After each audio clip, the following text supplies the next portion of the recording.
السلام عليكم ومرحبا بكم في فيديو جديد وتجربة جديدة. معكم سهام من قناة شاف في داري، وإن شاء الله تكونوا كامل بخير.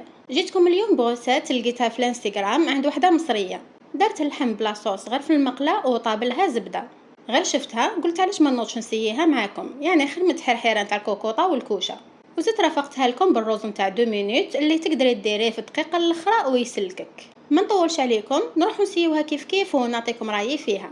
من قبل ما نبداو صليوا على النبي عليه افضل الصلاه والسلام، وما تنساوناش بالابوني والجيم. جيبي مقله وديري فيها 2 مغارف زيت، واذا كان اللحم نتاعك ما فيهش الشحم ديري حتى 4 مغارف زيت. خليه يسخن شويه ولوحي فيه مرصوات اللحم اللي عندك. وشنو قبل ما تلوحيهم ثقبيهم شويه بواسطه موس، قليهم في هذيك الزيت حتى يحمروا، وساعه على ساعه قلبيهم باش يحمروا كامل الجوانب. وفي الوقت اللي راك تقلي فيهم ما تنسيش تغطيهم بغطيوه باش الزيت ما يطيرش عليك. وقبل ما تفتحي الغطيوه باش تقلبيهم نقصي النار كامل ورجعيها كالشمعه، هكا تقدري تفتحي الغطاء وتقلبيهم براحتك. وهذه هي تدابير السلامه اللي لازم ديروهم باش ما تتحرقوش. كي تحمر اللحم نتاعي بيان وبدا يتكرمل ومدلي هذا اللون، زدت له 3 سنينات نتاع ثوم مسكرفجين، ملح وفلفل الكحل. نقليهم غير شويه خاطر الثوم يتحرق ليه.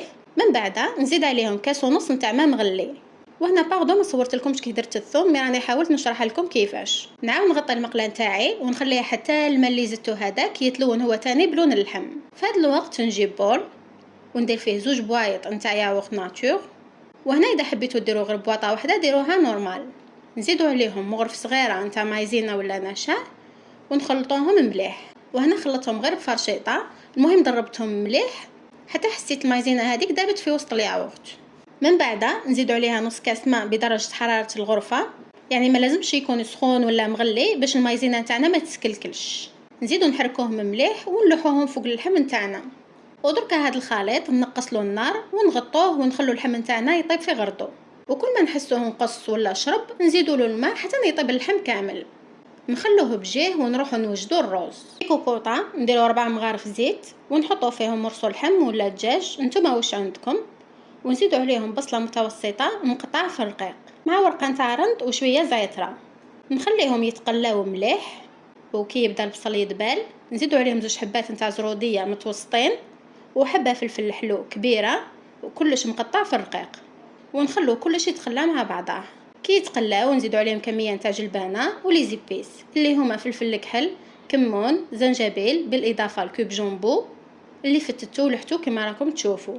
ودركا نروحوا للتمراق. انا حنطيب قيس هذا الكاس نتاع روز. صافي كيلت الروز وخليته بجيه باش نغسلو من بعده، وبنفس الكاس نكيل 2 كيلات نتاع ماء، يعني باش نطيبوا الروز يليق لنا كيلا روز ب2 كيلات نتاع الماء، ونزيدوا عليهم كاس واحد اخر باش يطيب فيه هذاك اللحم وهذيك الجلبانه.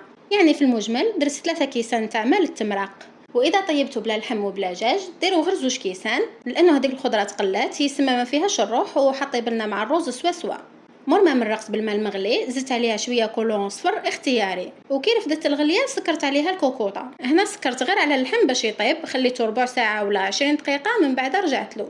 وفي هذا الوقت غسلت الروز، عاودت له التشليله 3 خطرات، وكي شفت لون الماء صفى صفيت الروز. ومر ما جازت واحد 20 دقيقه فتحت على الكوكوطه ولقيت اللحم نتاعي طاب. صافي عاودت شعلت عليها ولحت الروز اللي غسلته وصفيته. وهنا اذا توسوستوا من كميه الماء وخفتوه ما يكفيش عاودوا كيلوه. اذا لقيتوا كميه الماء ضعف كميه الروز لوحوه ديريكت، واذا لقيتوه شرب والكيله نقصت كملوها بالماء نورمال. برك الماء اللي تزيدوه لازم يكون سخون. خليت الروز يرفد الغليه وسكرت عليه الكوكوطه. غير بدات الصفاره تدور حسبت لها 2 دقائق وطفيت عليها 2 دقائق بالحساب. نطفي عليها ونخليها هكاك، ما نحي الصفاره ما نفتح الكوكوطه، نخلوها كما راهي باش الروز يطيب في السخانه نتاعو. قيس واحد 20 دقيقه واحده اخرى ورجعوا لها.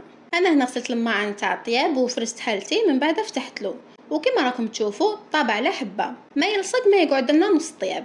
هنا الروز نتاعي راه وجد، نخليه ونروح نضرب طله على اللحم. وهذا اللحم كما قلت لكم كل ما نشوفه نشف نزيد له شويه ماء. عاودتها واحد 3 خطرات حتى لقيته طاب والعظم نتاعو بدا يخرج وحده من اللحم. هنا خليت لاصوص نتاعو تتجمر وتتقال مليح، من بعد طفيت عليه ونحيته وحطيته في طبسي. وبالمناسبه شد لي واحد الساعه وربع طياب. ودركا نروحوا للتقديم. درت الروز في بول صغير، قلبته وستفت اللحم قدامه وزدت له شويه من لاصوص نتاعو. وكم ملاحظه الكيله نتاع الرز اللي طيبتها تخرج لي 5 بولات كما هادو اللي استعملتهم في التقديم. ودركا مادام كملنا خدمتنا جا وقت نعطيكم رايي فيها. نبدا بالرز. بالنسبه للرز انا دائما نطيبوه بهذه الطريقه، يعني تعلمتها من دارنا، ماما خالتي اختي كامل نطيبوه هكا. 2 دقائق في الكوكوطه وانتي تهنيتي منه، يطيب لك على حبه، ما يلصق في بعضه، ما يلصق في الكوكوطه وما يبهدلش بك كامل. وبالنسبه للاغوسات نتاع اللحم اللي جربتها معكم اول مره كانت ناجحه، واللحم ولا يتفتت وحده كما راكم تشوفوا فيه، تحلفي عليه ما طاب في مقلم. وجاب لي ربي هذاك لي وقت ناتور اللي درتوه هو اللي طراه وخلاه هكا يجي طري. ومام لاصوص نتاعو تجي ثقيله وبنينه ومعسله الله يبارك، يعني وصفه تستاهل تجربوها. جربوها وباذن الله ما تندموش. وفي الاخر ما عليا غير نقول لكم شهيتكم في الجنه ان شاء الله. واذا عجبتكم لا فيديو ما تنسوناش بالابوني والجيم وفعلوا الجرس باش كل ما نجربوا حاجه جديده تقدروا تشوفوها. واذا حبيتونا نسيو كاش غوسات خليوها لنا في لي كومونتير. وسلام.